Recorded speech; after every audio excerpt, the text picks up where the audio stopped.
کوئی بوڑھا 70-75 سال کا ہو تو اور اس کی بیوی کا انتقال ہو گیا ہو اور وہ دوسری شادی کرنا چاہتا ہے، لیکن اس کے جو بچے ہیں یا معاشرہ ہے وہ اس کو ایسا کرنے نہیں دیتا، لیکن وہ کہتا ہے میرے کوئی جذبات ہیں، ارمان ہیں، تو وہ لوگ معاشرہ کہتا ہے آپ کے پاؤں تو قبر میں لٹکے ہوئے ہیں اور آپ کو شادی کی سوجی ہے. ایسا کیوں ہے وہ اس کی شادی میں کیوں روڑے اٹکاتے ہیں؟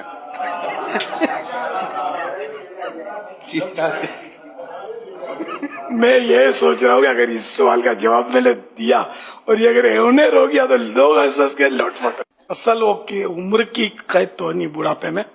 بعض بوڑھے ہوتے ہیں بیچارے 60 سال میں ہی کمر جھک جائیے، بعد 80 سال کے ہوں گے وہ بالکل جوان کو پیچھے رکھ دیں، ہے نا، تگڑے بھی ہوتے ہیں. تو کسی کو رکاوٹ بننا نہیں چاہیے. ارے کہ آخر بوڑھا ہے تو کیا ہوا؟ نہیں، ویسے وہ حکمت عملی بھی یہی ہے کہ بعض بیماری ایسی ہوتی ہیں کہ وہ میاں بیوی آپس میں ایک دوسرے کی ہیلپ کر سکتے ہیں. بعض ایسے امراض ہوتے ہیں دوسرے یہ کر نہیں سکتے.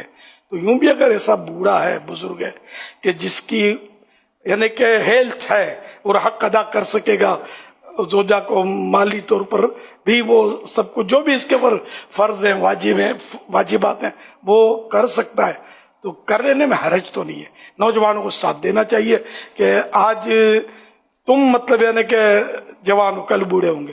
تم اگر اپنے باپ کا ساتھ دو کل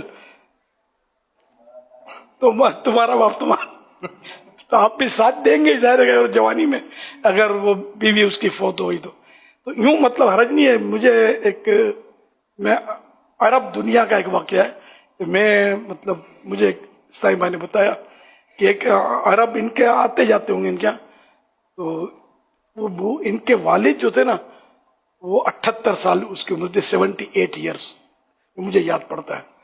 تو ان کی بیوی نا اس کی ماں فوت ہو گئی، جس نے بتایا کہ میری ماں فوت ہو گئی. تو 3 دن کے بعد یعنی سمجھے چوتھے دن میں نے اپنے والد صاحب کی شادی کروا دی. 78 سال کی عمر میں شادی کروا دی. تو وہ سمجھدار تھا وہ عرب جو جس نے یہ واقعہ بتایا کہ میت کا غم 3 دن ہوتا ہے، چوتھے دن تو کوئی مسئلہ ہی نہیں ہے. اس لیے میں نے تو کروا دی کہ میرا باپ خوش رہے. تو اس میں کوئی حرج نہیں ہے، شرعن بھی حرج نہیں ہے، اخلاقاً بھی حرج نہیں ہے کہ واقعی میں تو یہ میری تو پرانی مطلب یہ سوچ ہے. اور میں کئی بار اس طرح بھائیوں کو بتایا بھی ہے کہ اگر کوئی ایسا وقت آئے تو کر دیں. کہ گناہوں کا جذبہ اگر ہے بھی تو گھر میں آ جائے گی تو وہ بھی ٹھنڈا ہو جائے گا. ورنہ کیا بزرگوں کو وسوسے نہیں آتے، 100 برائیوں سے بچ جاتا ہے نا، شیطان کس کے پیچھے نہیں لگتا. تو میں تو فیور میں ہوں، اگر فوت ہو گئی ہے تو کروا دینی چاہیے. سید بھی ہے وہ، ہاں، اس کے ہاتھ میں مائک بھی. جس طرح میں نے باپ کی ہمدردی کا کہا تو بیٹیوں کو چاہیے کہ بوڑھی ماں کی ہمدردی کرے، کیونکہ یہ بولیں گی نہیں، نانا کریں گی. بلکہ جس طرح بزرگ بھی ہے وہ نانا کریں گے، بولیں گے نہیں، شرمائیں گے. تو آپ اوپر رہ کر ان کی پوزیشن دیکھ کر کے سنبھال سکتے ہیں نہیں، وہ سنبھال سکے گی یا نہیں. اگر پوزیشن ہوتی ہے اولاد کے سامنے تو اگر ہے پوزیشن تو تھوڑا مطلب ان سے ہمدردی کرنی چاہیے، کروا دینا چاہیے.